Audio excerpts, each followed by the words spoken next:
Hi everyone, we're about to get started in just a few minutes, so if you could please make your way back to your seats, we'll get started soon. Thank you.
Freedom in isolation isn't necessarily freedom.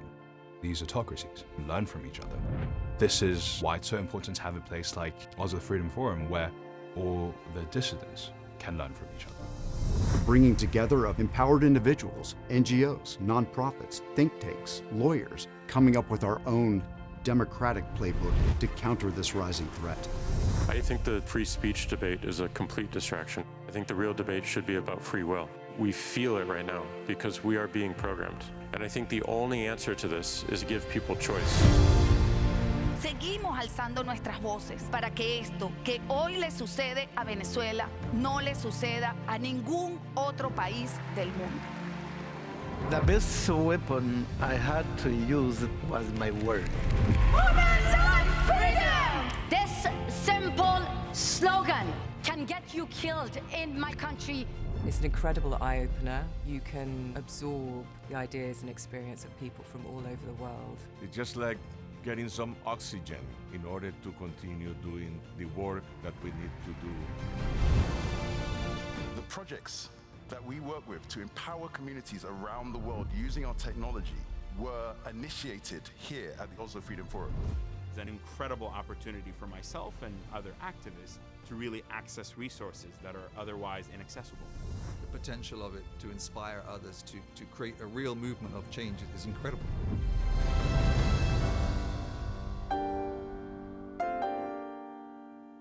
Part of what I love here at Oslo Freedom Forum is the emphasis on joy.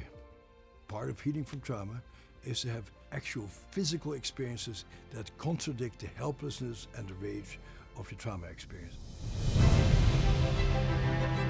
There is artists, there is music, there is dancing even amongst those who are survivors. There is a real joy in the solidarity. El arte es el lenguaje que nos une para enfrentar la vida. Creo que ese espíritu es lo más hermoso del Freedom Forum que se hace aquí en Oslo. What they see here is a celebration of survival. It's a celebration of human connections. Even though it's an uphill battle, the fight is really worth fighting. It's solidarity in action, the global fight for freedom and democracy. As long as you know you are doing the right thing, never give up. Thank you a billion.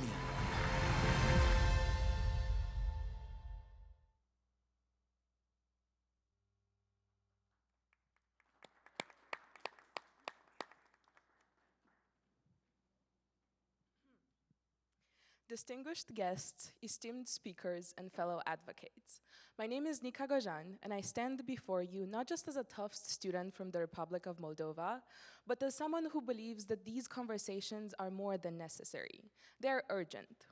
When we began organizing the symposium, we knew that we had an opportunity, one that came with great responsibility, to not simply discuss democracy in abstract terms, but to confront what is happening in the world around us, to take full advantage of the space, freedom, and access we hold to ask the hardest questions and challenge the very systems that shape our world. Because if we don't, who will? We are here today because we can be. Because we have the education, the resources, the privilege to engage in conversations openly. But that is not a privilege shared by everyone in the world.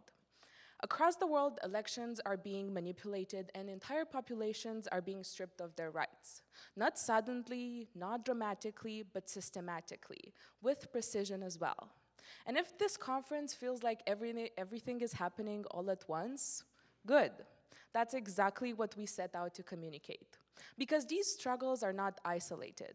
Power moves across borders, and what happens to one of us will eventually shape all of us. And the speakers you will hear today, many of whom have risked everything to defend truth, democracy, and human dignity, are proof of that.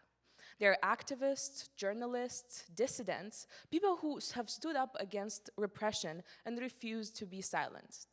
Their stories are not just reminders of what is at stake, but testaments to the power of resistance. It is no coincidence that we are hosting the Human Rights Foundation's College Freedom Forum, an organization committed to amplifying the voices of those who fight for human rights worldwide. In fact, when we began planning the symposium, they were our first outreach. Because we believed that if we were going to have this conversation, we had to center those who have lived it. For me personally, the reality of how fragile freedoms are became impossible to ignore 3 years ago. When the first attacks were launched across the Moldovan border in Ukraine, they were just news, something distant enough to watch but not quite feel. Then, within days, my friends and relatives started fleeing Moldova. Not because they were worried, but because they were certain. Certain that Moldova was next, certain that we had a week, maybe less. I started checking the news obsessively and convinced myself that if I understood the logic of war, I could predict what was going to happen. But it wasn't just the war I was trying to make sense of. It was the question hanging over everything: would Moldova be next? And yet, in my own home, the reaction was different. My parents, like so many who have lived through Soviet times, were unfazed. When I asked, what do we do if this actually happens? They said it wouldn't be that bad. That was when it hit me. Not just the fear of invasion, but the realization that democracy for some isn't something to fight for, it's something to bargain with. That realization has never left me. Because the authoritarianism isn't always met with shock, it's often met with silence. Because people don't care. It's not because people don't care, but because they've been conditioned to believe that resistance is futile. And that is how rights disappear. Not with a dramatic act, but with a slow erosion. One restriction, one rewritten law, one silent voice at a time. But history has proven something else too. That silence is not the only response. Look at Serbia, where despite fraudulent elections and violent crackdowns, people have mobilized massively, refusing to let corruption go unchallenged. Look at Palestine, where decades of dispossession and occupation haven't erased the demand for freedom. Look at Ukraine, where power does not lie in institutions or policies, but in the people. A country that was expected to fall within days is still standing after years because people made it so. None of these struggles are identical, but they all tell us one thing. Oppression thrives when people believe they are powerless, and liberation begins the moment they decide they are not. This is not just about democracy, it's about movements. It's about the people, past and present, who have put their bodies, futures, and voices on the line because they refuse to accept injustice as inevitable. And history has shown us time and again, some of the most powerful movements have been led by women. Intersectional feminism, at its core, is about challenging power, because no society is whole when half of its population is denied full participation. From the streets of Tehran to the leadership of Serbia's protests, to the feminist movements resisting in Russia, Poland, and Latin America, women are not just participants in the fight for justice, they are the architects of it. So when we talk about resistance, let us also talk about who has been leading it and who we still fail to listen to.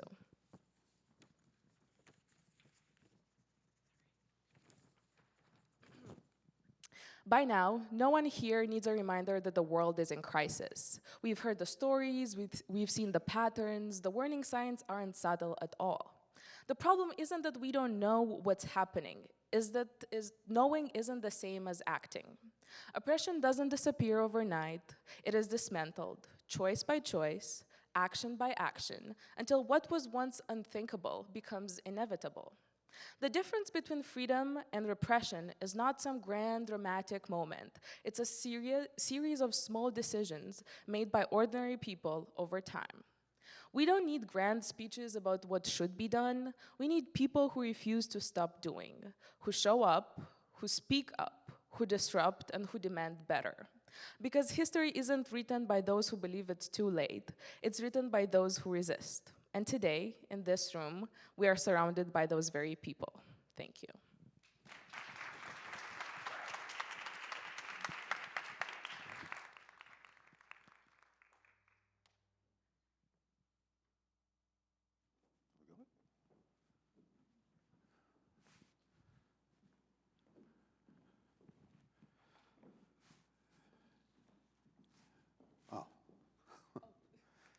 It's a pleasure to be here. Can you hear me?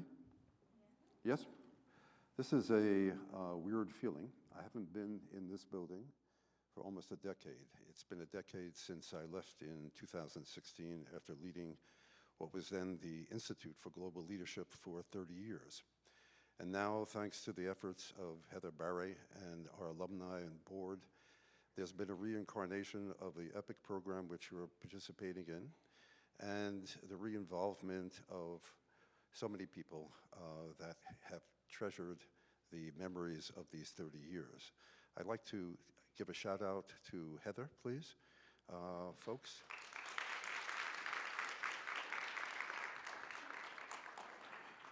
That Leonardo da Vinci said, if a student doesn't surpass the mentor, you failed. And Heather, you have surpassed me, and I'm very, very happy about what you're doing. I also like to thank Dana and Taina of Tisch College for their vision and leadership in enabling this to happen. So after 30 years, and now after 40 years, I'm here.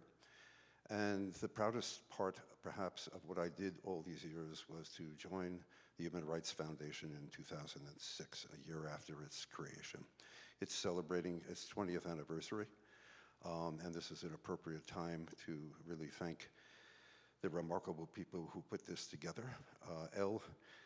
As I like to say about human rights, it's not an armchair exercise. You've come to us from the Ukraine, where you're part of the Renegade Relief Runners and delivering the Human Rights Foundation's project on energy, on generators to the front lines. So you're an epitome of what I think about when I think about a student transcending into a human rights activist, so thank you. And to Liz and to Grace, you'll hear from them later in the context of the Oslo Scholars, program which I initiated in 2010 and 2011. Wonderful former students and also members of Team Trebuchet. You'll see up here something called the Trebuchet, which is what I've created to sustain the mentorship that is available to young students and an interaction that I think is extraordinarily valuable for you to consider. If you heard Ambassador John Shattuck, he's such a mentor. This is not only a homecoming for me in terms of having created the College Freedom Forum and the Oslo Scholars, but it's an intellectual homecoming. In 1991, the theme for EPIC, which ran a different theme every year during its 30 years and immersed our students, was confronting political and social evil. And then almost 30 years ago, we did something, Heather and I, with our students that was called the Future of Democracy.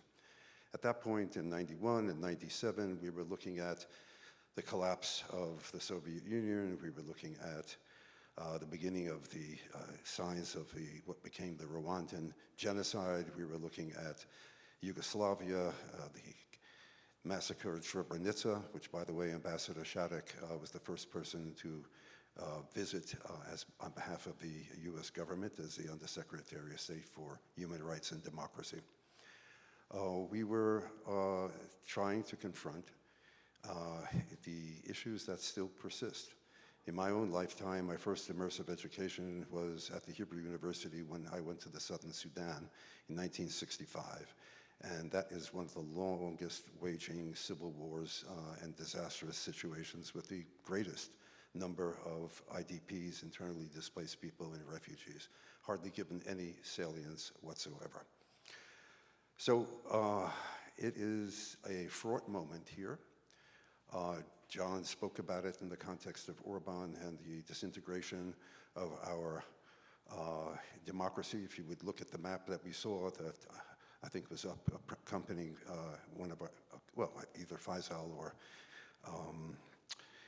our gentleman from Nicaragua. Imagine Brazil, and there are Brazilian students here, also colored differently, and now imagine the United States colored differently. In 1997, 54% of the world was living in democracy, and that disintegration, as Freedom House has indicated, is now overcome us. So I'd like to begin by acknowledging the first person, Dr. Izzeldin Abuleish, an extraordinary Palestinian doctor, a friend who's one of our mentors, whose 3 children and niece were killed in 2009 by an Israeli tank shelling, and who refused to hate. He wrote this remarkable book introduced by Elie Wiesel, I Shall Not Hate. He was the first person to bring on our Oslo Scholars. He has written something, as you can see in the tag here, actually an interview with The Guardian, I Shall Not Hate, because 22 more members of his family from Jabalia refugee camp in Gaza were massacred. And Izzeldin is still a man who is stalwart in his belief about peace and reconciliation. Garrett, as you can see up here, actually lives in Boston, and he is available to be a mentor. He was a biochemistry major when we sent him to work with Izzeldin to create Daughters for Life. Nithya is, as you can see, also from that era, 2011, 2012, from the very first. And she, ironically, was working in Tamil Nadu in Chennai, where I am now teaching virtually, a new university defeating, we hope, Modi's attempts to take over the South and bring the RSS and the BJP to our campuses. So much is happening in the world in terms of the degradation of what I grew up with. The Constitution, which doesn't exist in its same form in India, was a democratic, secular sensibility. In the country in Israel, which I lived, the Declaration of Independence promised a democratic, social equality, socialist, democrat, secular society. Things are disintegrating around us with great rapidity. And the reason I say this in terms of Chennai is that we had last year our first Oslo scholar from India. The other person I'm noting here is Justine Hardy, a remarkable woman, and the person that she worked with was Mike Nikonchuk, who was the first Oslo Scholars program coordinator when we began this, and we are now together in the Healing Minds Foundation. And as you can see, he is an expert on trauma and resilience, and took his first experiences as a freshman in the Oslo Scholars Program with the Human Rights Foundation to now be one of the world's leading experts on resilience and trauma. I am adding this slide on in memoriam. You're this afternoon going to cross the street, the Interfaith Chapel. As Heather might remember, in the later years of my leadership of the Institute, I tried to create a plaque in honor of Emil and Assel that would have graced the entry to the conference room across the street. And we had an administration at that point which was feckless and fearful, and they rejected it. But here are two people, friends of mine, who paid the ultimate cost. Emil is centered in the middle.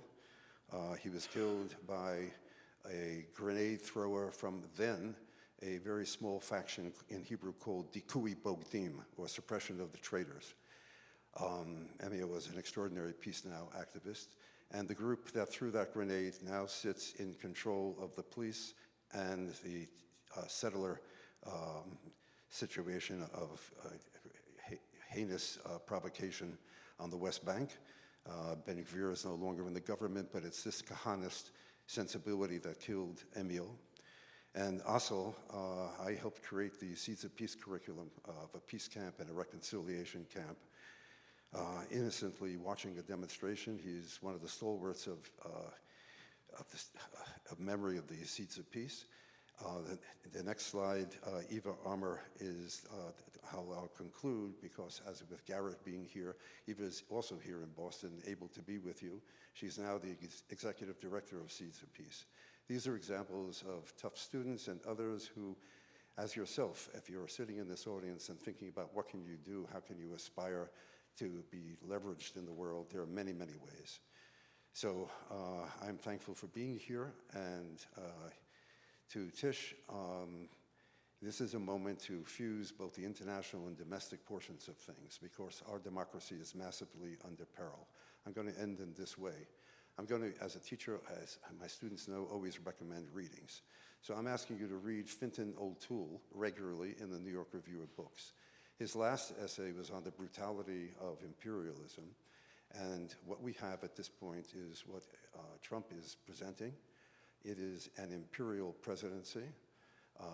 Call it dictator, American Caesar, call it what you will. Schlesinger, Arthur Schlesinger, the great analyst and philosopher and author, wrote The Imperial Presidency in 2004. In the preface to it, he basically wrote this. As a world empire, the United States is undone by its domestic politics and its own humane, pluralistic, and tolerant ideals. The premises of our national existence undermine our imperial aspirations. So the imperial presidency, redux, is likely to continue messing things up as we are successfully doing in Iraq, that needless war. Then democracy's singular virtue is its capacity for self-correction will one day swing into action. I'm not sanguine about that unless we're tremendously active. And I ask of us to dedicate ourselves to realizing what we have to do here at home as well as abroad. I think Tish is a wonderful fusion between what it can present in terms of civic responsibility domestically and taking on now the initiative for global leadership and enabling this. I see a fusion which really has capacity and leverage. Thank you.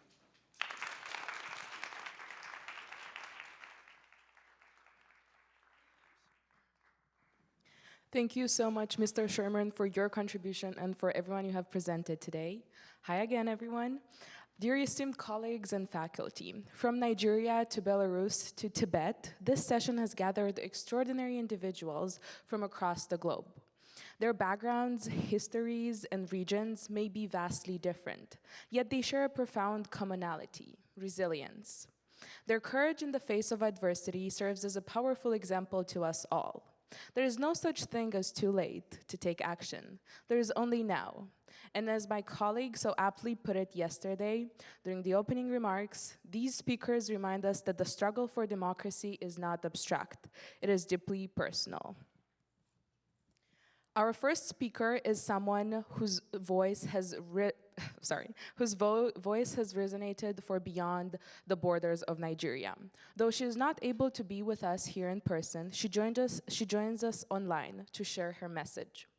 Obianuju Catherine Udeh, widely known as DJ Switch, is an acclaimed Nigerian disc jockey, musician, creative producer, activist, and Reagan Democracy Fellow. She uses her art as a powerful medium for social change, challenging injustice, corruption, and bad governance. In October 2020, she took part in the End SARS special anti-robbery protests against police brutality in Nigeria, a movement that drew global attention. DJ Switch has been injured when the military opened fire on peaceful demonstrators. But instead of retreating, she live-streamed the attack. For her courage, she faced death threats and was forced into exile.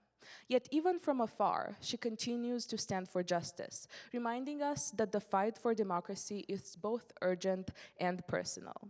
Please join me in welcoming the formidable DJ Switch.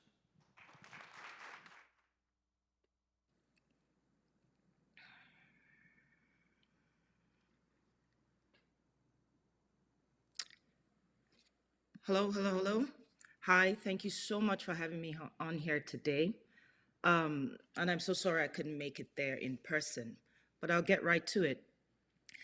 My state of mind a couple of months ago, when I first received the invitation to speak to you all. Yes, I think, can you hear me? My mic is on? Yes? Awesome. All right, great stuff. So I was talking about my state of mind. A couple of months ago, when I was invited to speak to you today, I find now that my state of mind has completely changed from what it was a couple of months ago and what it is today. And that is because in recent weeks, I've been feeling like uncertain, unsafe, anxious, all the feelings that I felt back home in Nigeria.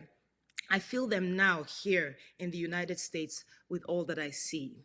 And it worries me because I find that it is easy to miss or to take for granted what one has never experienced. And in this case, which is a failing or a failed democracy. One of the core tenets of democracy is freedom. The freedom to express, to leave, to convene. And any state that attempts to or actually strips you of that right or any of that right, any other right, ceases to be a practice in democracy.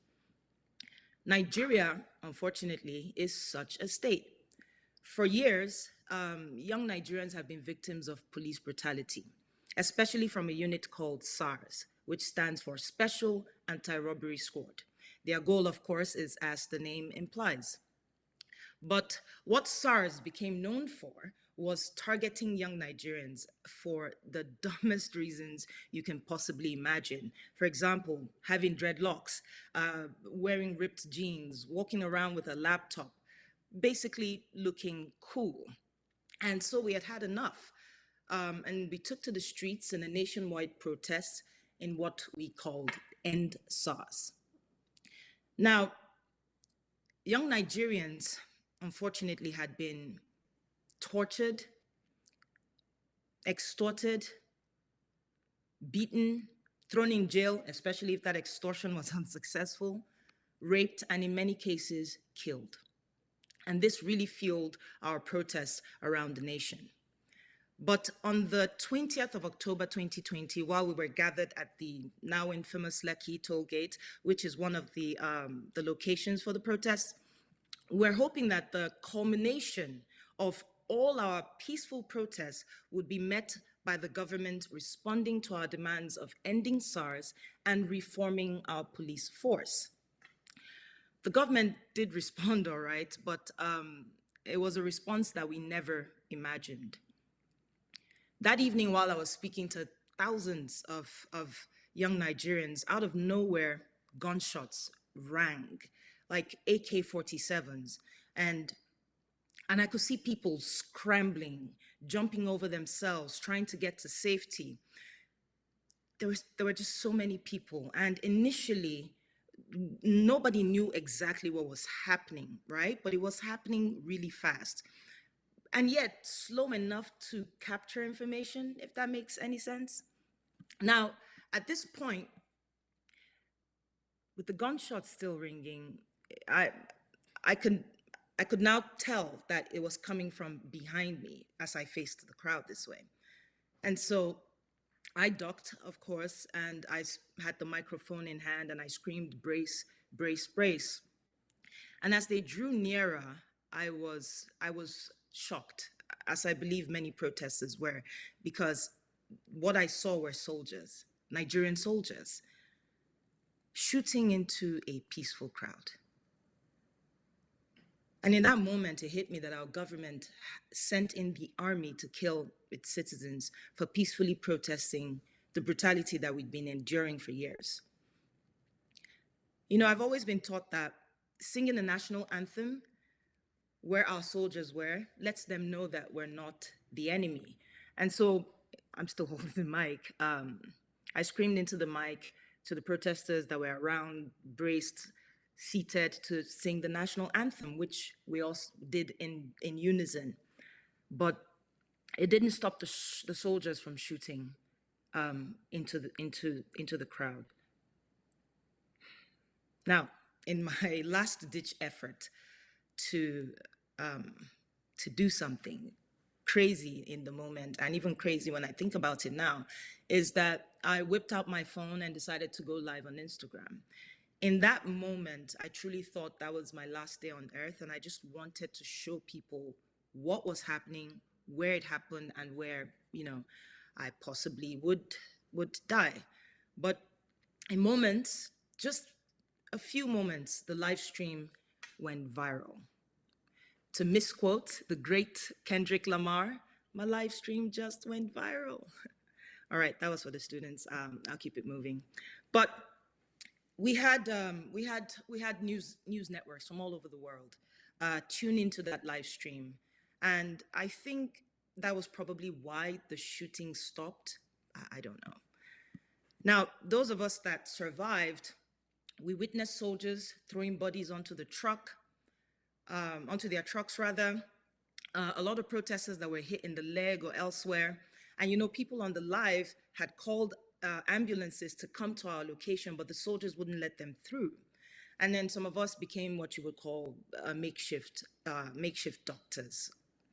We also watched how the soldiers scampered around to pick up their shells. And so we ran around as well, trying to pick up shells for proof. And, you know, I put some of those shells in between my shirt because I had nowhere else to hold them.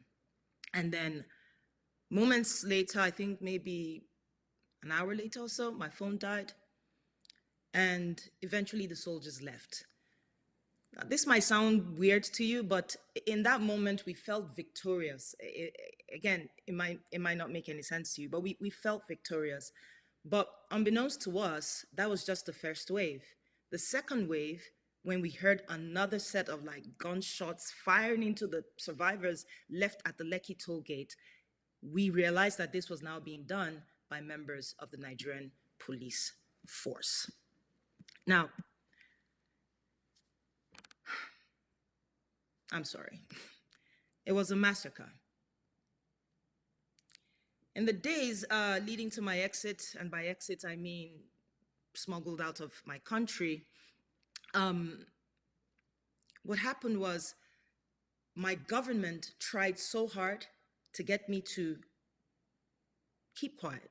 I refused. Then they tried to get me to change my story.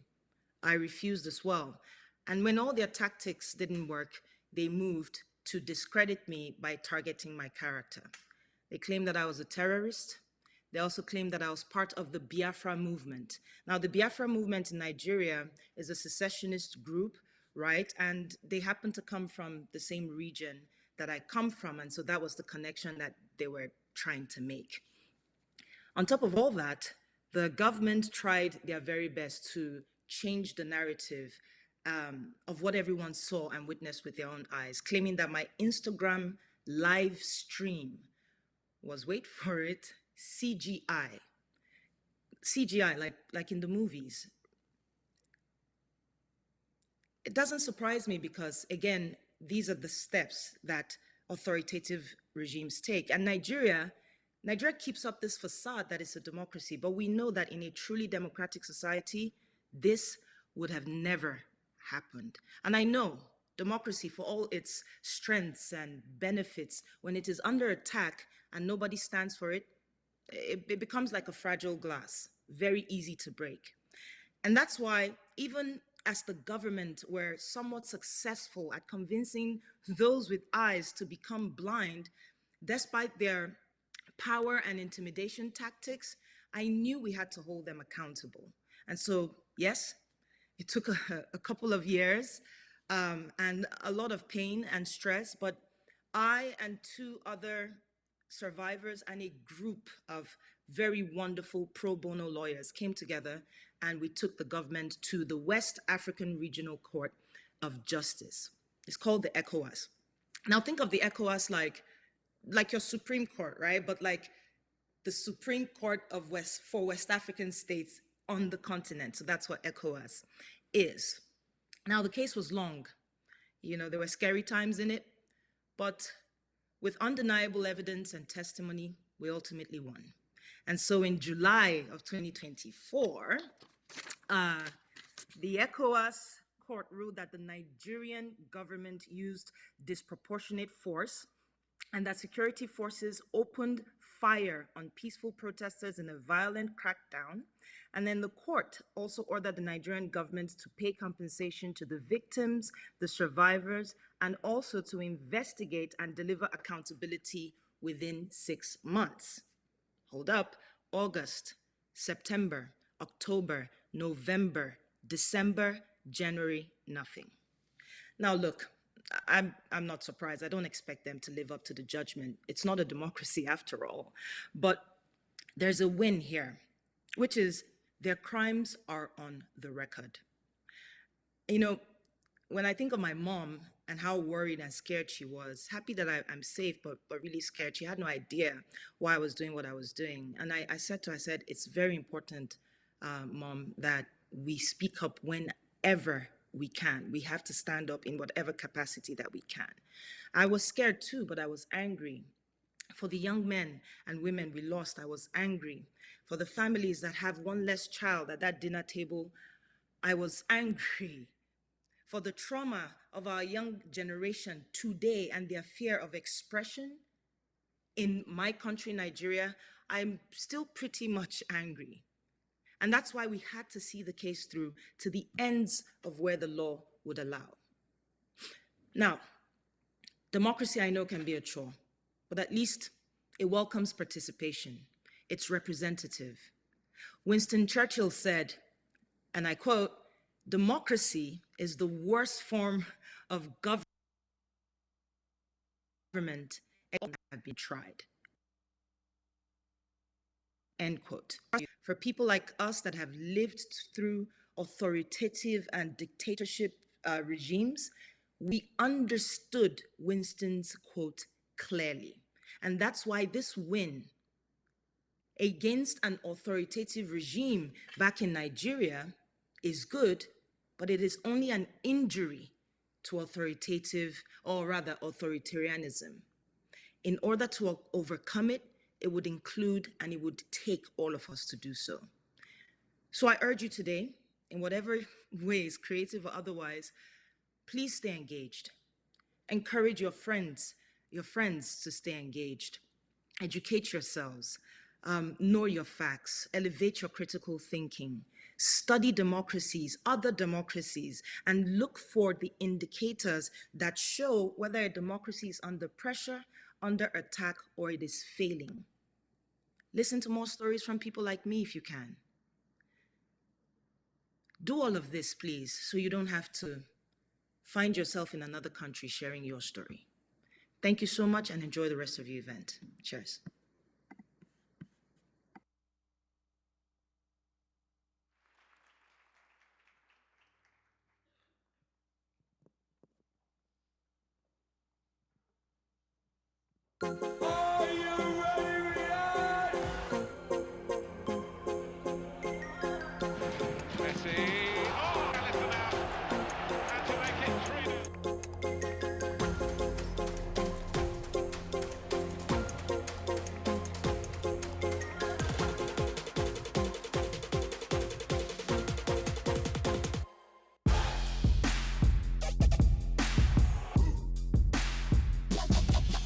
Happy birthday, Mr. President.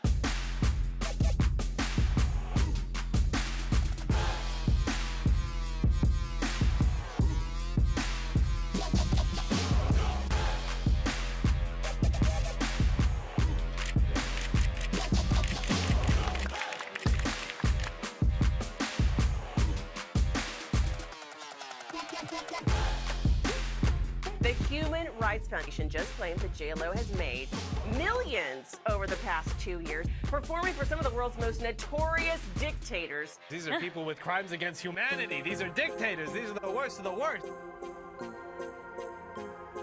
All money's not good money. The pop sensation on thin ice this morning after allegedly banking $1 million performing for Angolan President Jose Eduardo dos Santos. Breaking news this afternoon, the proposed takeover of Newcastle is off. It was not a simple football deal. This was Saudi Arabia buying a football club, and it has a pretty poor record when it comes to human rights. The Human Rights Foundation called upon Minaj and other artists to withdraw from the concert. Me and Tiger were supposed to be on our jet this morning headed to Belarus. I think there's more important things than him being on stage and me being on stage, just doing it for the sake of excitement. 4 billion people are living under authoritarian rule. It is the largest problem affecting humanity today.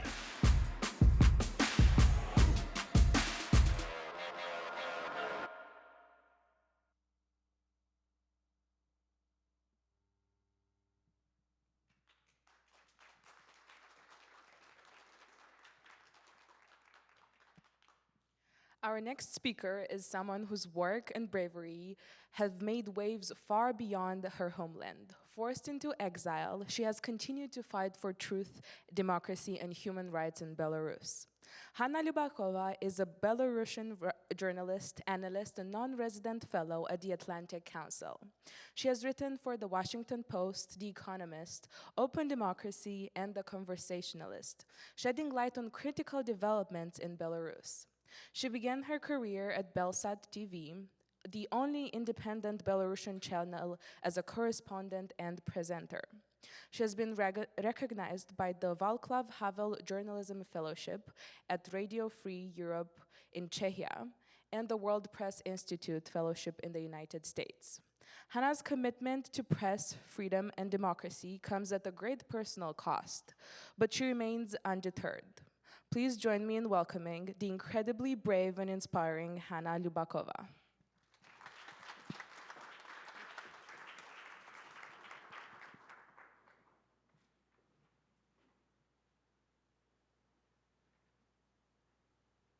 Thank you so much for the introduction. There is a little more to my story. Last year, my own state, Belarus, officially labeled me a terrorist and an extremist. They also launched a criminal case against me, accusing me of threatening national security, attempting to seize power, and a few other creative offenses.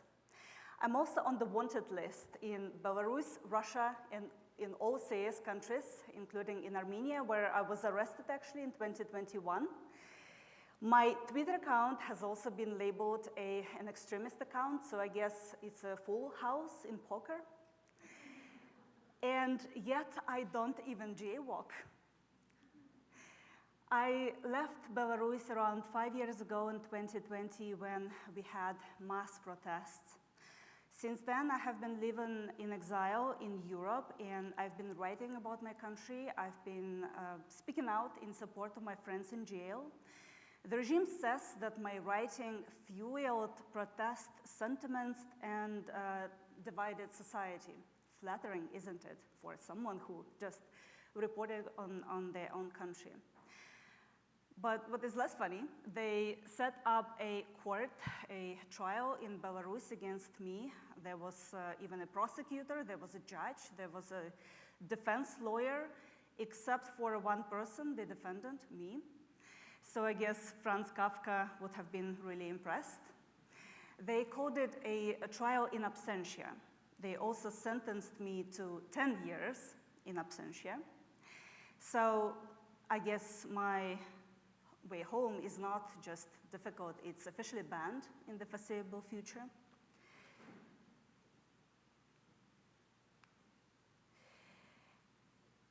So I guess at this point everybody's like, well, Belarus is very interesting, but why? How does it matter, and why should they care? Well, first of all, it lays between NATO and Russia, as you can see. It also borders Ukraine, and 3 years ago, Russia launched its invasion against Ukraine, including from the territory of Belarus, because it was the fastest route to Kiev. Most Belarusians oppose these attacks.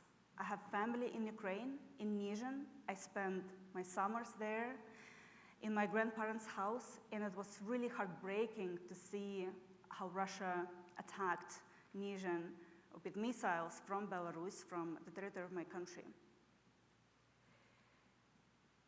And this is Alexander Lukashenko, Belarus ruler for more than 30 years.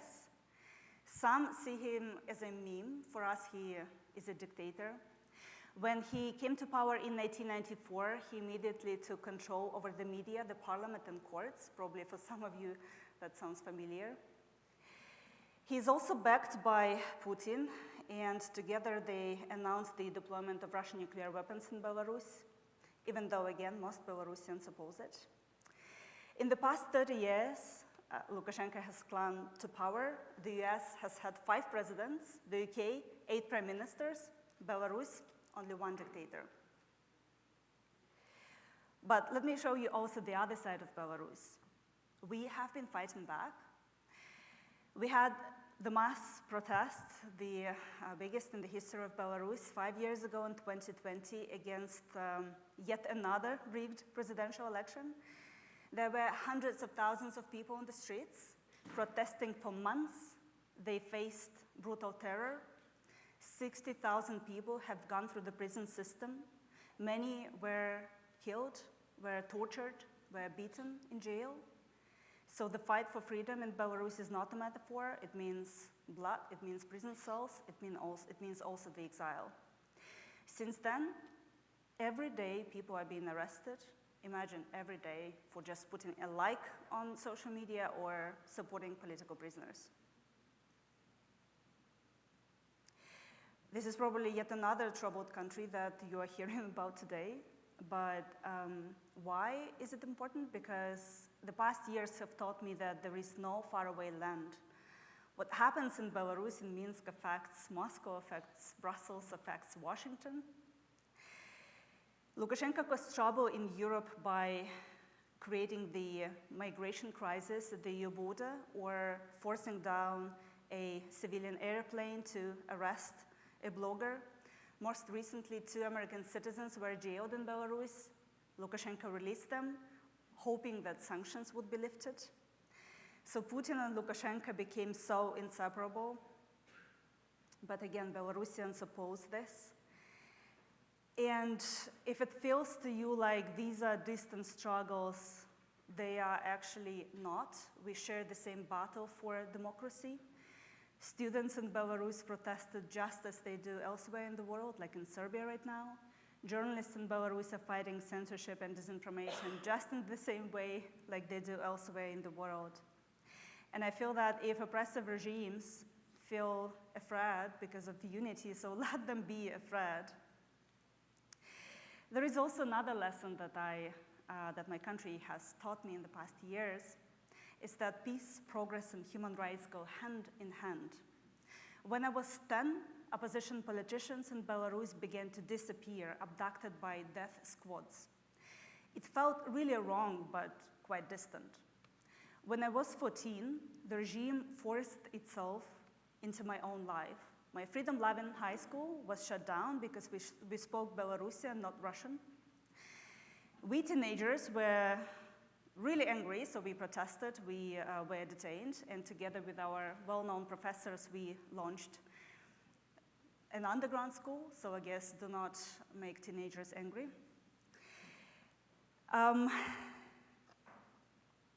It feels like we've been fighting forever, and indeed this battle has a really long history. When London was building its first metro, we were fighting against the Russian Empire. Eventually we won, but it feels like the fight is, back again, and we have to fight again, because evil cannot be defeated once and for all. Populists tell us that freedom is easy. It's not. It requires a lot of responsibility. It also requires effort. And no quick compromises with a dictator would last long. My country has taught me this as well. And the last lesson that I would like to share with you is that I feel that every hero is someone who couldn't just stay indifferent.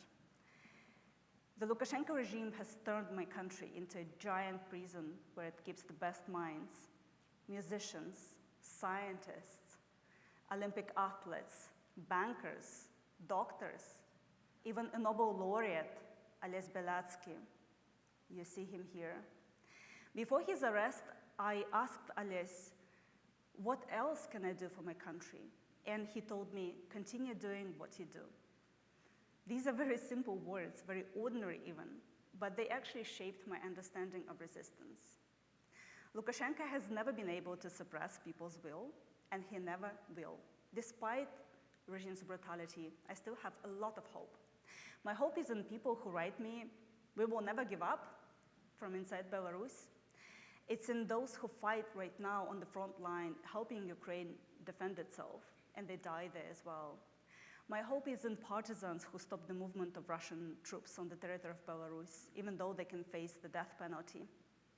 It's in those who crowdfund to support political prisoners, in those who safeguard our national identity, despite both Lukashenko and Putin trying to dismantle it. We are now facing not only one, but two dictators in Belarus. The regime bans independent media, but we still reach audiences, millions of people inside the country, despite all this censorship, but it comes at a price.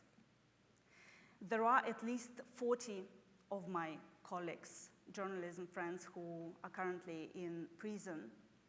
One of them is Katerina Bakhvalova-Andreeva, a good friend, brave, talented journalist, serving 8 years in prison. She was arrested only because she was broadcasting from a protest, reporting from Minsk. You see her during her trial in Minsk, probably more free than any policeman or prosecutor who were trying to silence her. But the regime also tries to break her right now. I recently learned that she was beaten in prison, and her husband, who stayed in Belarus to support her, was recently arrested. He's now on trial just as I speak. And there is one thing that I would like to ask you today. I have these postcards. I have more of them. They are already with a short message here, and I would like to come over and help me send them to Belarus, to her, to prison. And I know that censors work really hard to stop these postcards, letters, whatever, to be delivered to prison, but actually it creates a lot of pressure on the prison administration, and imagine how much joy that would bring to people if they would receive these messages.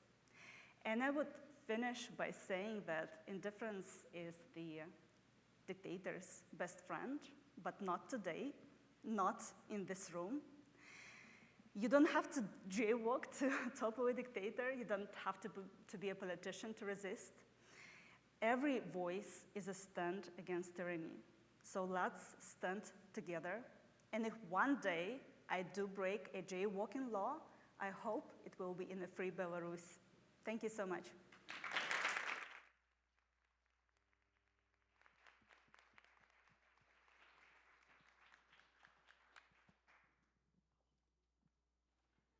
I I think I speak in the name of everyone when I thank you, Hanna, and every Belarusian out there who has been fighting and resisting. Next up, our final speaker is best known as the former president of the Tibetan government in exile, a role that defines his lifelong commitment to his people and their rights. Yet his journey to this stage spans continents and decades of leadership and advocacy. Lobsang Sangay served 2 terms as the democratically elected president of the Tibetan government in exile, where he played a crucial role in advocating for Tibetan rights on the global stage. He served 2 terms as a respected scholar and advocate. He has contributed op-eds to the Washington Post, the Wall Street Journal, and the Newsweek, and has been featured on major international news networks such as BBC and CNN. His leadership played a crucial role in the passage of the Tibetan Policy Support Act of 2020 by the US government. He has been honored with the Gold Medal for Outstanding Contribution to Public Discourse from Trinity College, Dublin, and the Salisbury University Presidential Medal for Distinguished Community Leadership. But above all, he is best known as the former president of the Tibetan government in exile, a role that speaks to his unwavering dedication to his people and their rights. Please join me in welcoming Mr. Lobsang Sangay.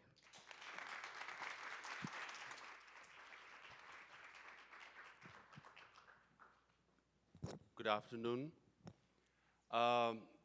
Unlike other speakers, I'm a bit jet-lagged and a bit intoxicated. Jet-lagged because I flew from Asia 30 hours ago, and I didn't get good night's sleep the previous night. So Ellie, being a persistent and disciplined organizer, she was saying, where is your slides, and where are what are the talking points you're going to make? And as I flew 11 hours from Taiwan to San Francisco, as I landed, I had so many texts that I had to reply and then settle on the PowerPoint presentation. I'm a bit intoxicated because today is Tibetan New Year.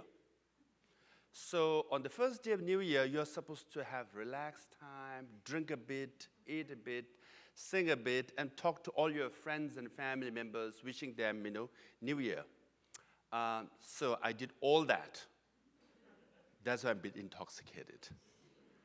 But then, as per Tibetan tradition, we believe that whatever you do on the first day, you will do exactly the same thing for 365 days.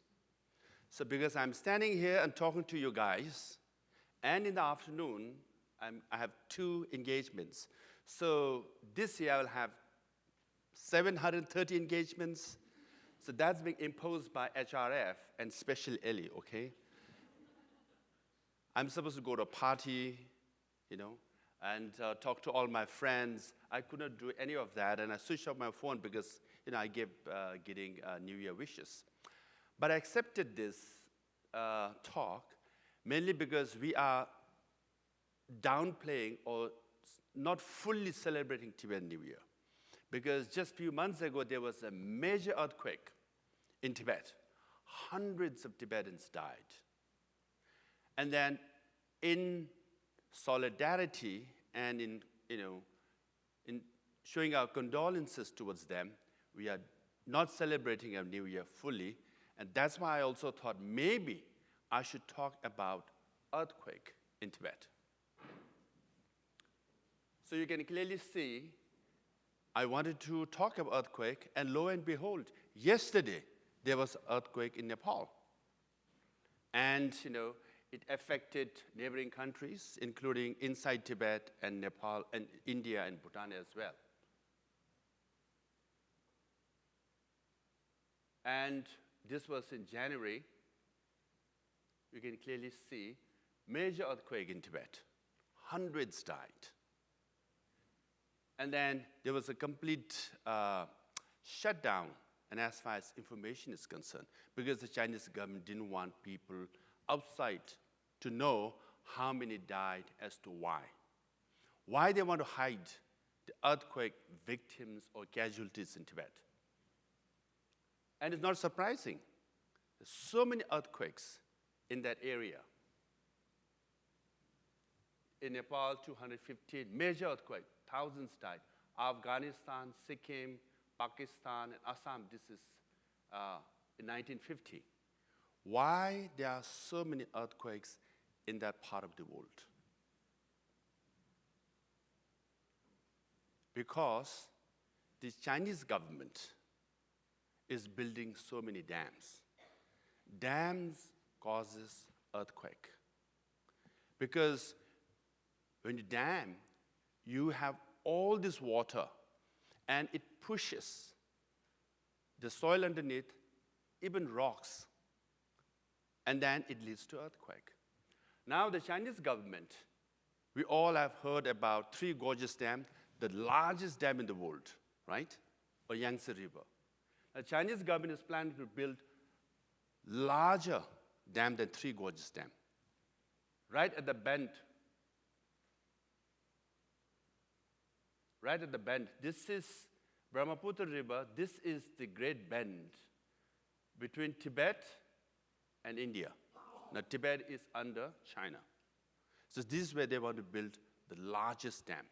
That means more earthquakes.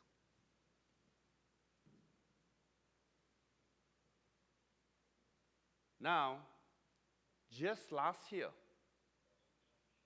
the Chinese government was planning to build a major dam in a place called Dege. Hundreds of people came out and protested. They were beaten, arrested, put in prison. Again, there was a clampdown on news getting out. Why people were protesting? Whenever you build dams, you have to submerge all these villages, 1,000-year-old artifacts. That's why people were out there in the streets saying, this is where I was born, my parents were born, my grandparents were born and died. This is our home. Don't build dam and submerge the whole thing, our memory, our livelihood, everything. But the Chinese government arrested them, put them in prison, and went on to build a dam. Now, why is the Chinese government building so many dams? To generate energy. Do Tibetans need any more energy? No, because we have surplus of energy. But Chinese government is building dams after dams after dam. Why? Because they need power. For all the factories in China, for what do you call, to build AI, you need more energy now. By 2030, some say that world needs 20 to 25% more energy. Now, whenever Chinese government has this breakthrough about DeepSeek, right? To develop that, you need energy. And where do they get the energy? By building dams in Tibet. And then Tibetans have to suffer because there are major earthquakes, their villages are submerged, their livelihood are destroyed. Now, Tibet, as you can see, Tibet is also called the third pole. After Antarctica and Arctic, Tibet has the third largest glaciers, 40,000 glaciers. Now, I could make an argument that Tibetan Plateau, or the third pole, is more important than Antarctic and Arctic, because when the glaciers of Antarctic and Arctic melt, it goes to ocean, becomes salt water. It's not drinkable. Now, Tibetan glaciers, when they melt, it forms streams, rivers, and it's drinkable. That's why 1.4 billion people in this area depend on water flowing from Tibet. Now, if you build dams, you can control the flow of water. And countries downstream are dependent on the Chinese government, because if you release water or don't release water for a week or two, it can affect agriculture. And if you flood during war, you can essentially wash out all the infrastructure, the railway line, the roads, everything. So, you can weaponize dams at the cost of Tibetan people and Tibetan Plateau. Now, I really don't want to go into details, but you can see Yellow River, Yangtze River, they all originate in Tibet. Mekong, Salwan, Irrawaddy, Brahmaputra. This is the bend where the Chinese government is planning to build a dam, and then this will affect all this area. And then already, this whole of Himalayan belt are undergoing or experiencing many earthquakes. Why there are so many earthquakes? Already by nature. This is Tibet, this is India, right? This is Bangladesh and all that. This is called Indian plate. Some say that 50 million years ago, this was a separate land somewhere in Australia or in Africa. And it kept moving up. And the Tibetan plateau was the Eurasian plate. And both hit, joint. And then the Indian plate, you can see it went underneath. And that's why Tibet has all these mountains. Even today, the Indian plate is pushing the Eurasian plate. That's why all the major mountains of Tibet, even including Mount Everest, it grows by a couple of centimeters a year. So that means this area is already a seismic zone, earthquake-prone zone. Now, if you build dams after dams after dams, you are endangering, you are magnifying the danger of more earthquakes.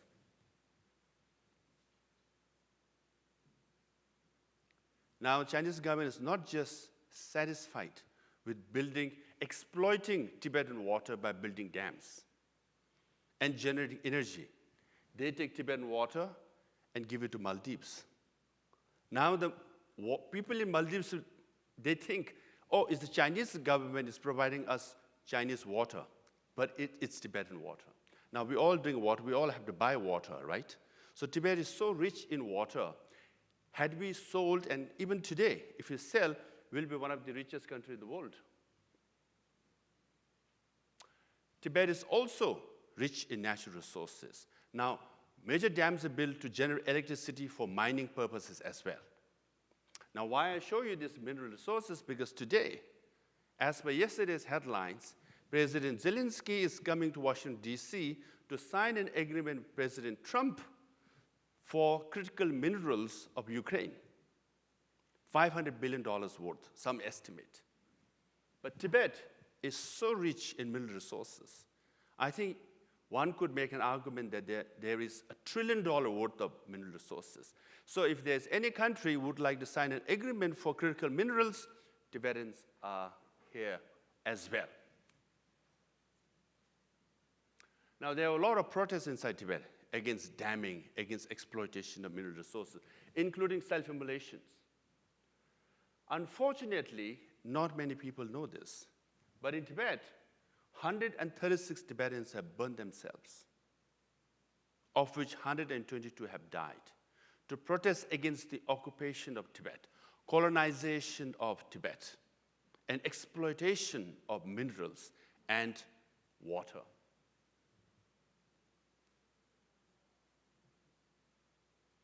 Now, let me end with this. Why Tibet was occupied, why Uyghur region was occupied, why Inner Mongolia was occupied, primarily for natural resources. Look at, if America or Europe, any country in the world would like to help us if we have critical minerals, I want to say we do. And you could help us. Uyghur region has 21 billion tons of oil reserve. 80% of cotton of China comes from Uyghur region. Inner Mongolia is the largest coal-producing region and largest gas reserve, and 90% of the rare earth of China. If you're using phone or laptop, any gadgets, you need rare earth. Rare earth is in the news nowadays. 90% of the rare earth of China is in Inner Mongolia. And then largest reserve of lithium. If you are driving electric car and carrying iPhone and laptops and wearing 100% cotton clothes, all made in China, you should remember that cloth is 80% Uyghur. Your laptop is 90% in a Mongolian and 70% Tibetan. So that's why Chinese products are so cheap, because of exploitation of Tibetans, Uyghurs, and Mongolians. That's why we, Tibetans, are colonized, Uyghur region is colonized, Inner Mongolia is colonized, and we all need to know about this, and whenever Chinese government comes with a propaganda narrative, you can counter it by saying, oh, these are colonies, you are a colonizer. Why I say this is because there's great power politics going on, and Chinese government and some other countries are making an argument that we should replace this West-led world order with Chinese-led world order. I can tell you one thing, the West-led world order that we have now has double standard, has hypocrisy. I accept that, has a lot of faults. But the Chinese world order that we know is a disaster, is repressive, is exploitative. Today, I can stand here and criticize American government, European leaders, but I can walk out the door free. But I cannot say these things in China. I will be arrested. I will be put to jail. So that's why I'm standing here, because I'm banned from entering from my own country, my own homeland. I can talk about my people out here, but I cannot go and meet my own people back in Tibet. That's the Chinese world order that we really don't want. Thank you.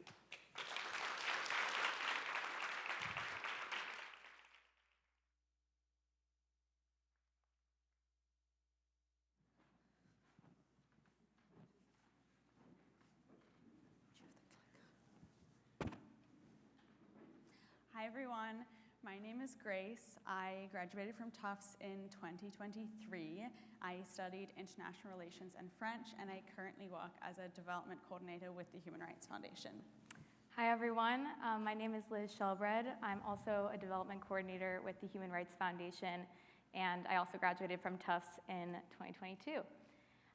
So it's pretty full circle to be back at Tufts campus to assist with organizing the College Freedom Forum here. I think some students in the room can relate, but as a student studying international relations at Tufts, I often really wanted to get involved with human rights work, but I wasn't quite sure how to. And so as Tufts and IGL alumni, Grace and I wanted to speak a bit today about how exactly we got involved in human rights work and our journeys from Tufts to HRF. At Tufts, I studied international relations and civic studies. So I looked at both international and grassroots ways to enact change and to resolve conflict. And in this intersection of both those majors, I really got interested in human rights as a field. And my junior spring, I stumbled across the Oslo Scholars Program application just a few days before it was due. And as Sherman mentioned before, this program matches university students with activists. And that summer, I was matched with Jamila Rakib and the Albert Einstein Institution, which studies right outside of Boston. It studies methods of nonviolent action and supports activists in their movements.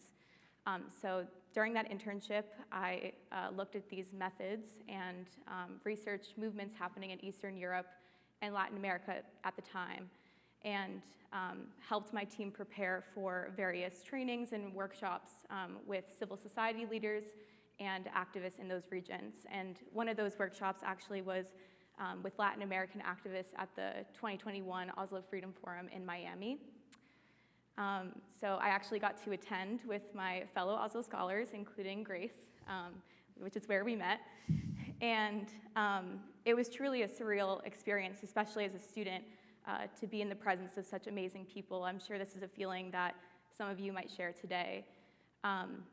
We heard from such a magnificent lineup of speakers, including Svetlana Tikhanovskaya, the Belarusian opposition leader who had gone up against Lukashenko that previous year and who had researched all that summer. Alexei Navalny, who at the time was in prison but had smuggled his letter to be read by his chief of staff on the offstage.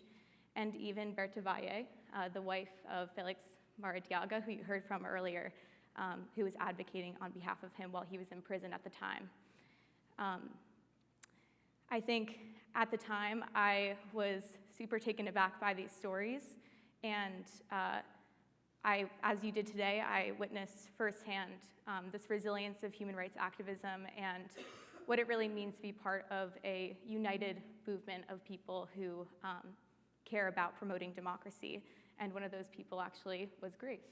So, I had a very similar journey to Liz, but I also applied for Oslo Scholars, and I interned with a woman named Vanessa Tsehe, who has an Eritrean human rights organization. I also had the opportunity to go to the Oslo Freedom Forum in Miami. And at the time, I was a rising junior. I had decided to study international relations, but I wasn't exactly sure what that major covered, what work in that field even looked like. And so sitting in the audience, listening to all of these incredible activists, I started seeing my interest in human rights and understanding why this work is so incredibly important. I left feeling energized, but simultaneously overwhelmed by the amount of knowledge that I felt like I still had to learn. And hearing these personal testimonies really humanized these topics that we're talking about in a way that can sometimes be hard to find if you're just looking at the news or in a reading for class. And as Liz mentioned, we have some of the speakers here, which is just so incredible, and their stories have stuck with me for all of these years. And I was lucky enough to come back to Tufts and turn that energy and motivation into action through the IGL, where I was able to plan and conduct research in Doha and Morocco and continue collaborating with HRF through the Amnesty International Club. And Liz and I both met and worked with Sherman Teichman, and this event for us just serves as such a reminder of the strength and continuities of the HRF, IGL and Tish, and Trebuchet communities. Yeah, and I think a shared sentiment between Grace and me now and at the time was that, you know, before getting involved, sometimes human rights work can seem very isolating and abstract, but we walked away from the Oslo Freedom Forum and these various experiences feeling not only empowered to take action, but also part of a global community that's dedicated to doing the same. So after graduation, we both went on to work for HRF on the development team, where we support the organization's fundraising and donor events. So you've heard from some of the speakers today about ways that you can stay up to date with the work they're doing and get involved, and we wanted to just share some more ideas specifically for the students in the room. As we talked about this, the Oslo Scholars Program, which we were both a part of, the application for this year has passed, but we really encourage you, for the students in the room, to keep an eye on that for future years. I'm sure if you're here, you obviously know what the IGL and what Tish is, but they have some amazing student groups who do work on the topics that we were talking about today on campus, and they also have some incredible opportunities to get involved with hands-on work and research in the surrounding communities and all over the world. And in my experience, that was really a way for me to deepen what I was learning in the classroom and see what that looked like out in the world outside of Tufts. If, like Liz and I, you are interested in pursuing human rights post-grad, we are very happy to talk about our experience with HRF and would love for you to stay up to date with the work that we do. We also, earlier you saw a video about our annual conference that we hold in Oslo, Norway, and this year it's happening from May 26th to 28th, and we would love for you to attend. The QR code on the screen leads to an application, and if you do end up applying, we would love to hear from you, and we'd be happy to offer you with complimentary tickets to that. We'd love for you to think about small ways that you can bring what you've learned today into your life outside of here, whether that's on campus or off campus. As Elle opened the session today with, we'd really love for you to think about ways that you can discuss what you learned, engage with the speakers in the rest of the programming, and think about ways that you can expand and amplify their voices and fight for democracy. Definitely. Thank you guys all for being here today and listening to these powerful stories. We'll resume with session 2 after lunch. So we'll head up the hill to the Chase Center in Carmichael for lunch. We'll lead the way, but if anyone needs any help getting there, just let us know. Yeah, thank you guys. Thanks, everyone.